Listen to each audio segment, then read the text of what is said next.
नमस्कार. मी भाऊ तोरसेकर.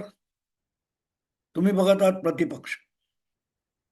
मित्रांनो, लवकरच बिहारच्या विधानसभा निवडणुका व्हायच्या आहेत आणि बिहारच्या निवडणुका झाल्यानंतर तमिळनाडू, केरळ, आसाम, बंगाल अशा विधानसभा निवडणुका होणार आहेत.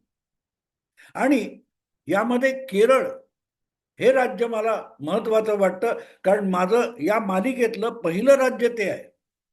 केरळमध्ये जवळजवळ 50 वर्ष असं होत राहिलं की तिथे राजकारण जे आहे हे UDF आणि LDF अशा दोन आघाड्यांमध्ये विभागलं गेलेलं.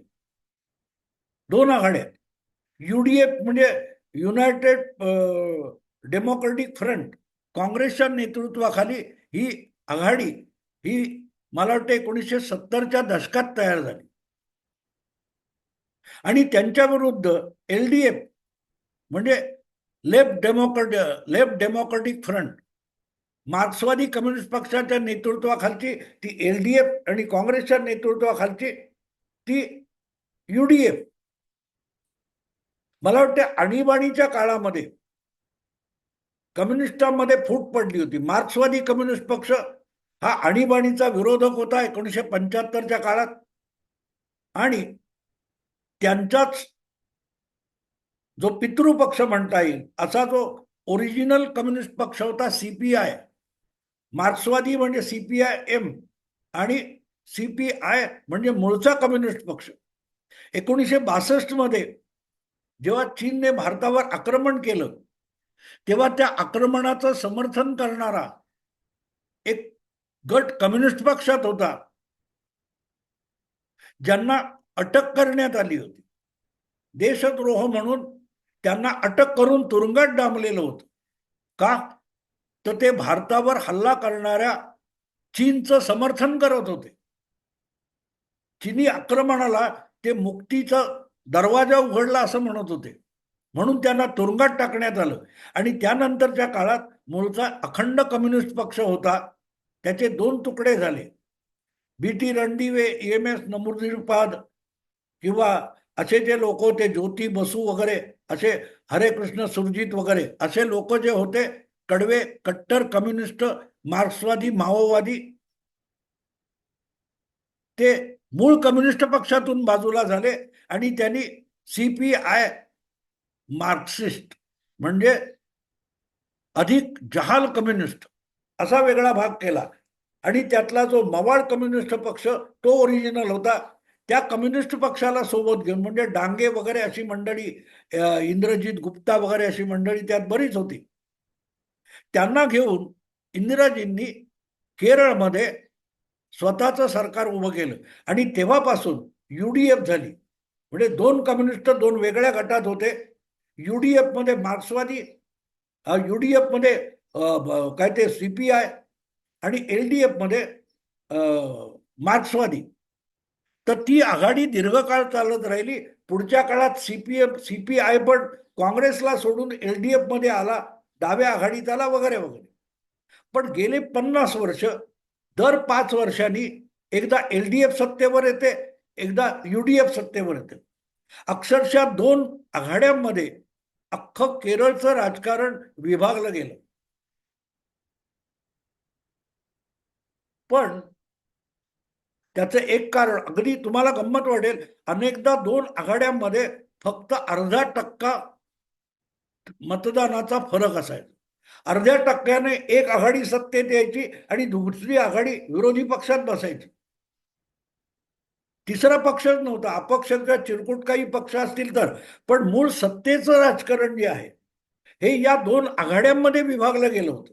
आणि त्यावेळेला मला आठवतं, आणीबाणीच्या काळामध्ये कम्युनिस्ट पार्टीचा अच्युत मेनन हा नेता केरळचा मुख्यमंत्री होता. काँग्रेसचा मुख्यमंत्री नव्हता. Communist party of India.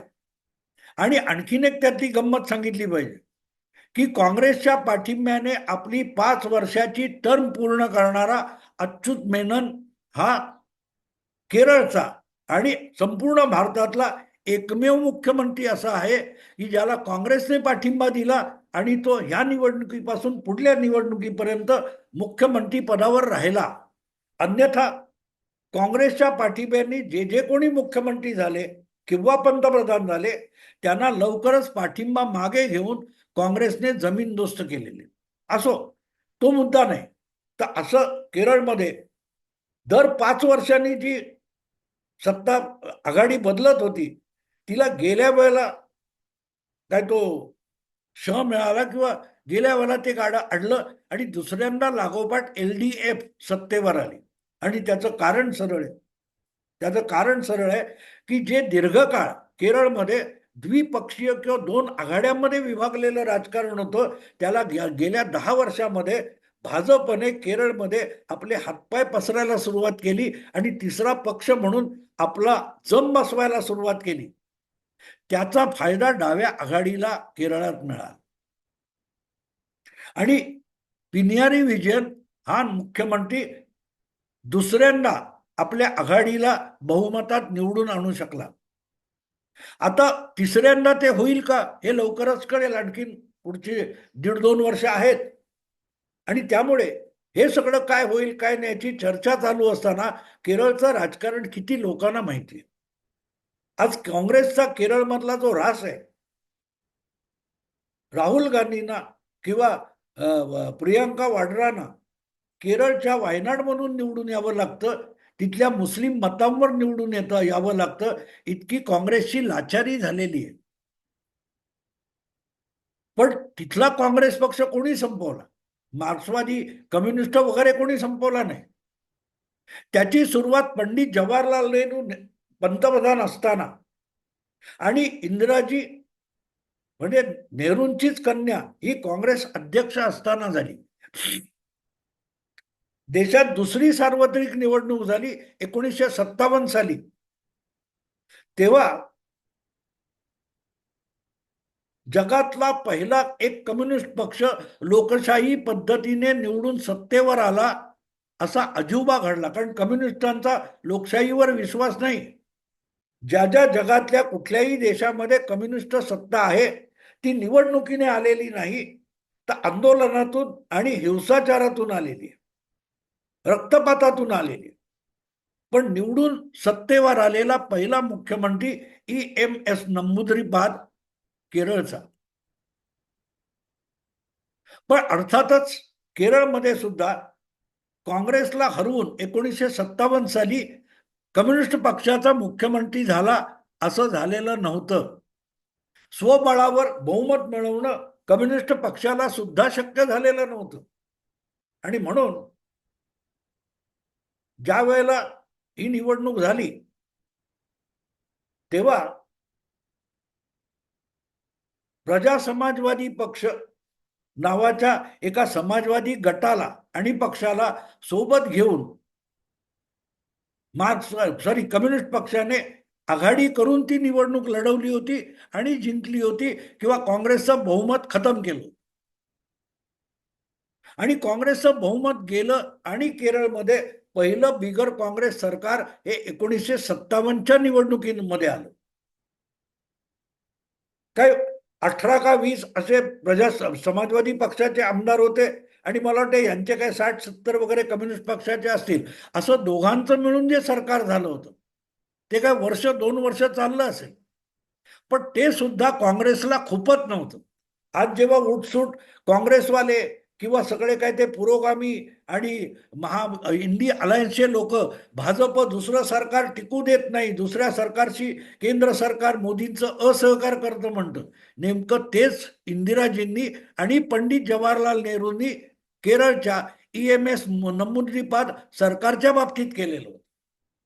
त्या सरकारची कोंडी केली होती आणि आज ज्याला ऑपरेशन कमल म्हणतात ते ऑपरेशन कमल हा सगळ्यात पहिला प्रयोग हा इंदिरा गांधींनी काँग्रेस अध्यक्ष असताना आपल्या पित्याकडून केरळमध्ये करून घेतला. केरळ हे देशातलं मला वाटतं पहिलं राज्य आहे की जिथे निवडून आलेलं सरकार बरखास्त करून राष्ट्रपती राजवट लावण्यात आली आणि मग कम्युनिस्ट प्रणित प्रजा समाजवाद्यांबरोबर केलेली जी आघाडी होती त्यातल्या प्रजा समाजवादी पक्षाला फोडून बाजूला काढण्यात आलं आणि काँग्रेसने प्रजा समाजवादी पक्षाला सांगितलं तुम्हीच सरकार बनवा, सगळेच मंत्री तुमचे करा, काँग्रेस तुम्हाला बाहेरून पाठिंबा देईल. आणि पट्टम थाणू पिल्ले नावाचा समाजवादी पक्षाचा पहिला मुख्यमंत्री हा केरळात झाला. त्या सरकारमध्ये त्या एकाच पक्षाचे ज्याचे काय 20-19, आता मला आकडा नेमका माहित नाही, पण जेवढे काय होते त्याला बाहेरून 70-80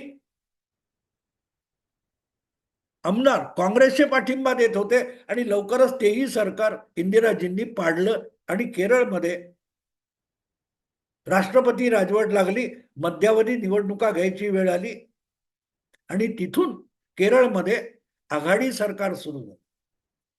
ज्या केरळमध्ये काँग्रेस पक्ष स्वबळावर निवडणुका लढवत होता, बहुमत मिळवत होता, अशा केरळमध्ये, आणि मला वाटतं केरळ किंवा एखादा ओडिसा वगैरे असं चिरकुटकुटची राज्य असतील की जिथे काँग्रेसची सत्ता नव्हती किंवा इतर काय असेल, पण अन्यथा देशभर सगळ्या राज्यामध्ये आणि केंद्रामध्ये प्रचंड बहुमताने काँग्रेसचं सरकार होती. पण एक दुसऱ्या राज्यात सुद्धा काँग्रेसला दुसऱ्या पक्षाचं सरकार सहन होत नव्हतं. ते पाडण्याचे उद्योग झाले. मुद्दा लक्षात घ्या मित्रांनो. आणि हे करताना जर तसं झालं नसतं तर कधी काँग्रेस कधी डावे अशी सरकार बदलत राहिली असती, पण काँग्रेस पक्ष इतका दुबळा राहिला नसता. ज्याला आघाडी करून सरकार चालवावं लागतं अशी दुरावस्था काँग्रेस पक्षाची झाली नसती. 5 वर्षांनंतर 62 साली परत एकदा काँग्रेसला निवडणूक जिंकता आली असती आणि काँग्रेस पक्ष टिकून राहिला असता. पण ज्यावेळेला तुम्ही आघाडी करता तेव्हा आघाडीत तुम्हाला काही मतदारसंघ मित्र पक्षाला सोडावे लागतात आणि हळूहळू करत त्या मित्र पक्षाने तिथे जम बसवला की तिथलं तुमचं पक्षाचं संघटन संपत जातं. अखंड केरळमध्ये जे काँग्रेसचं संघटन होतं ते या 1957च्या नंबूद्रीपाद सरकार पाडण्यातून रसातळाला गेले. पुढल्या काळात ते प्रजा समाजवादी पक्षाचे लोकही काँग्रेसमध्ये आले, पण काँग्रेस स्वबळावर निवडणूक लढवण्याच्या परिस्थितीत राहिली नाही. कुठल्या तरी एका राज्यात दुसऱ्या पक्षाचं सरकार किंवा यश हे असह्य झाल्यामुळे जी पाडापाडी काँग्रेसनी किंवा इंदिरा गांधी आणि नेहरूंनी केली तिथून केरळमधला काँग्रेसचा ऱ्हास सुरू झाला. आजही तुम्ही बघाल तर केरळमध्ये जी काही युडीएफ आहे त्याचं नेतृत्व काँग्रेसकडे आहे. त्या गटामध्ये काँग्रेस हाच मोठा पक्ष आहे, सगळं असेल, पण तरीही संपूर्ण केरळमध्ये काँग्रेस स्वबळावर निवडणूक लढवू शकेल असं नाही. मग काय तो केरळ काँग्रेस असेल किंवा मुस्लिम लीग असेल किंवा असे आणखीन काही छोटे मोठे पक्ष आहेत त्यांना घेऊन काँग्रेसला लढावं लागतं. पण संपूर्ण राज्यात काँग्रेस संघटन मजबूत आहे असं म्हणण्याची परिस्थिती नाही. पण त्याची सुरुवात कुठून झाली? देशभर तुमची सत्ता आहे आणि एका राज्यात 2 छोट्या विरोधी पक्षांनी संयुक्त आघाडी करून मिळालेली सत्ता इंदिराजींना सहन झाली नाही आणि त्यातून जे नंबूद्रीपाद सरकार पाडण्याचा प्रयोग आणि खेळ झाला तिथून काँग्रेसचा केरळमध्ये ऱ्हास झाला. आणि आज कुठपर्यंत परिस्थिती आली बघा, कुठपर्यंत परिस्थिती ही. राहुल गांधींना जेव्हा आपल्या वडिलार्जित अमेठी मतदारसंघामध्ये निवडणूक लढवून जिंकणं अशक्य झालं तेव्हा 2019 मध्ये अमेठीच्या बरोबरच वायनाडची जागा लढवायची वेळ आली आणि ती सुद्धा मुस्लिम लीगच्या मतांवर जिंकण्याची लाचारी आली. जिंकली, पण ते काँग्रेसचं मत आहे का? वायनाडमध्ये 2019 किंवा 2024 मध्ये राहुल गांधी जिंकले आणि नंतर पोटनिवडणुकीत प्रियंका वाड्रा तिथून लोकसभेत गेल्या, तरी तो विजय काँग्रेस पक्षाचा आहे की तिथल्या मुस्लिम लीग संघटनेचा धार्मिक मतांच्या आधारावर मिळवलेला विजय आहे. आणि मला आठवतं त्याप्रमाणे जेकब किंवा थॉमस नावाचे कोणतरी राज्यसभेचे उपाध्यक्ष होते अगदी 2014 मध्ये, काँग्रेस पक्षाचे होते आणि काँग्रेसचे उपाध्यक्ष होते. जर ते परत निवडून आले असते राज्यसभेत तर ते पद काँग्रेसकडे कायम राहिलं असतं. पण काँग्रेसने त्यांना राज्यसभेत जागा देण्यापेक्षा मुस्लिम लीगच्या एका नेत्याला राज्यसभेची केरळमधली जागा आपल्या मताच्या पाठिंब्यावर दिली आणि राज्यसभेत त्यांना निवडून आलं. आणि ते थॉमस का जेकब, मला नाव आता आठवत नाही, जे राज्यसभा उपाध्यक्ष होते ते पद गेलं. पण गेलं तर जाऊ देत. ती जागा मुस्लिम लीगच्या बळावर राहुल गांधी किंवा सोनिया गांधींना अडचणीच्या वेळेला वायनाडची जागा मुस्लिम लीगने दिली. म्हणजे काँग्रेसचा गांधी परिवार जपण्यासाठी पक्षाचं नुकसान झालं तरी चालेल, पक्षाकडे असलेलं राज्यसभेचं उपाध्यक्षपद गेलं तरी चालेल, पण गांधी परिवाराला उद्या मोदींच्या काळामध्ये अडचण आली तो वायनाड सारखी जागा आपल्याला मिळाली पाहिजे. मुस्लिमांची एक गठ्ठा मतावर आपण लोकसभेत जाऊ शकतो काम न करता. आणि त्यासाठी केरळमधला काँग्रेस पक्ष रसा तळाला गेला तरी चालेल, ही जी भूमिका होती त्यातून काँग्रेस पक्ष केरळमध्ये हळूहळू करत रसा तळाला गेला. ही सुरुवात होती मित्रांनो. मी केरळ हा तुलनेने आज सुद्धा केरळमध्ये जेवढी काँग्रेस शिल्लक आहे तेवढी बंगालमध्ये शिल्लक राहिलेली नाही, संपलेली आहे. तमिळनाडूमध्ये सुद्धा अक्षरशः वाडगा घेऊन त्या डीएमके समोर उभा राहावं लागतं, इतकी तमिळनाडूतून काँग्रेस पक्ष हा संपून गेलेला आहे, नामशेष झालेला आहे. तितका केरळमध्ये नामशेष झालेला नाही. पण या प्रकारचं जे राजकारण असतं, गांधी परिवाराला सुरक्षा कवच द्यायचं, यासाठी काँग्रेस पक्षाचा बळी गेला तरी चालेल, पक्ष संघटनेचा बळी गेला तरी चालेल, ही जी मानसिकता आहे. इंदिराजींना एका राज्यामध्ये आपल्या पक्षाचं सरकार नाही म्हणून नमुद्रीपात सरकार पाडावं असं वाटलं आणि त्यासाठी केंद्रीय सत्ता नेहरूंनी वापरली. त्यातून जो केरळमध्ये काँग्रेसचा ऱ्हास सुरू झाला तो अजून थांबलेला नाही. आता तर प्रियंका वड्रा, राहुल गांधी मुस्लिम मतावर निवडून येतात, तिथे हळूहळू करत अगदी आयसीसी संबंधित असलेले मुस्लिम धर्मांध लोक अधिक शक्तिशाली झालेले आहेत. देशाचंही नुकसान होते, पक्षाचंही नुकसान झालंय, पण गांधी परिवाराची सोय होते ना, हा प्रॉब्लेम आहे. गांधी परिवाराच्या सुविधेसाठी पक्षाचा आणि पक्षाच्या कर्तबगार नेत्यांचा बळी देणं. तुम्हाला आठवतं राज्यसभेमध्ये 2014 नंतर गुलाम नबी आझाद विरोधी नेता होते आणि रोजच्या रोज त्यांनी पंतप्रधान नरेंद्र मोदी यांची अखंड निंदा नालस्ती केली होती. पण त्यांना परत एकदा राज्यसभेत पाठवण्यात आलं नाही आणि त्यांच्या निरोप समारंभाच्या वेळेला त्याच विरोधी नेत्याचं, निंदा करणाऱ्या नेत्याचं मोदींनी इतकं कौतुक केलं की त्याच्या डोळ्यात राज्यसभेत सुद्धा अश्रू आले. अतिशय समर्थपणे मोदी सरकारच्या पहिल्या 5 वर्षामध्ये गुलाम नबी आझाद यांनी मोदी सरकारला पेचात पकडण्याचा प्रयत्न केला होता. पण असे कर्तबगार नेतृत्व गांधी परिवाराला सहन होत नाही. राहुल गांधींपेक्षा अधिक प्रभावशाली असलेला नेता हा काँग्रेसला सहन होत नाही आणि म्हणून बळी गेला त्यांचा. गुलाम नबी आझादचा बळी गेला, संपलं.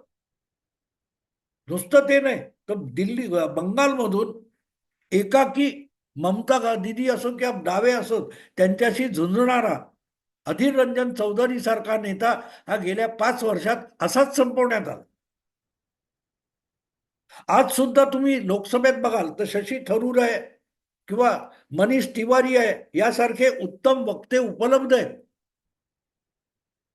पण त्यांना विरोधी नेता केला तर राहुल गांधी झाकोळले जातात. राहुल गांधींचा पुढेपणा हा अधिक उठावदारपणे दिसेल, त्यासाठी काँग्रेसमधल्या कुठल्याही कर्तबगार नेत्याला पुढे येऊ द्यायचं नाही. या रीतीने जेव्हा काँग्रेस चालवली जाते तेव्हा आपोआपच काँग्रेस पक्षाचा ऱ्हास होत असतो. आणि हे त्यातलं उदाहरण आहे की अमेठीत राहुल गांधी निवडून यायला सुद्धा वडिलार्जित मतदारसंघामध्ये नाकर्ते ठरत असताना केरळमधला मुस्लिम मतदार आपल्याला उपयोगी पडतो, गांधी परिवाराला उपयोगी पडतो, त्यासाठी केरळातला काँग्रेस पक्ष नामशेष झाला तरी चालेल. लागोपाठ 2 विधानसभा निवडणुका मार्क्सवाद्यांची एलडीएफ जिंकू शकली, त्याचं हे एक कारण आहे की काँग्रेसचं नेतृत्व राहुल गांधींकडे गेलं. मला आठवतं जेव्हा पिनयारी विजयन वगैरे किंवा त्याच्या आधी जे काय कोण अच्युतानंदन नावाचे मुख्यमंत्री होते डाव्यांचे, एलडीएफचे, त्यांचं वय झालंय, त्यांना आता परत निवडून देऊ नका असं वयावर राहुल गांधी केरळच्या निवडणूक प्रचारात बोलले आणि काँग्रेसचं नुकसान झालं होतं. काँग्रेसचं नुकसान झालं. तर सुरुवात एकेका राज्यातून काँग्रेस नामशेष होण्याची सुरुवात काँग्रेस नेतृत्वाकडून झाली, ती केरळमधून झाली. आणि त्याचं खापर तुम्ही राजीव गांधी किंवा सोनिया गांधी, राहुल गांधी यांच्या डोक्यावर फोडू शकत नाही. इंदिराजींचा अहंकार आणि आपल्या मुलीचे लाड पुरवताना नेहरूंनी घटनेचा केलेला गैरवापर, यातून केरळमध्ये काँग्रेस पक्ष खतम व्हायला सुरुवात झाली. आज अनेक राज्यामध्ये काँग्रेस नामशेष झाली असेल तर त्याचं सगळ्यात मोठं श्रेय हे दुसऱ्या कुठच्याही विरोधी पक्षाला, शत्रूला देता येणार नाही, एवढं काँग्रेस पक्षाच्या सर्वोच्च नेतृत्वाला आणि गांधी परिवाराला द्यावं लागेल. केरळ हे त्यातलं पहिलं राज्य आहे जिथून या आज ज्याला ऑपरेशन कमल म्हणतात किंवा खोके म्हणतात, त्याची सुरुवात 1957-58 मध्ये केरळपासून झाली आणि करणाऱ्यांची नावं होती इंदिराजी आणि पंडित जवाहरलाल नेहरू. मित्रांनो, आता इथेच थांबतो. पुढल्या भागात दुसरं एक राज्य तुम्हाला ऐकायला मिळेल. हे आहे काँग्रेसचं स्वेच्छा मरण. काँग्रेसच्या प्रत्येक टप्प्यातल्या, अगदी गांधी परिवारने, तुम्हाला त्याच्यामध्ये नरसिंहराव पण सापडणार आहेत. काळजी करू नका. सगळ्यांचे 10-12 राज्य आहेत माझ्या डोक्यात आहेत ती. त्या 10-12 राज्यामध्ये काँग्रेस नेतृत्वाने काँग्रेस कशी संपवली आणि काँग्रेसला स्वेच्छा मरणाच्या वाटेवर आणून कसं टाकलं, त्याचा आढावा मी घेतोय. आत्ता इथेच थांबतो. आवडलं लाईक करा, शेअर करा आणि प्रतिपक्षाला सबस्क्राईब करा. नमस्कार.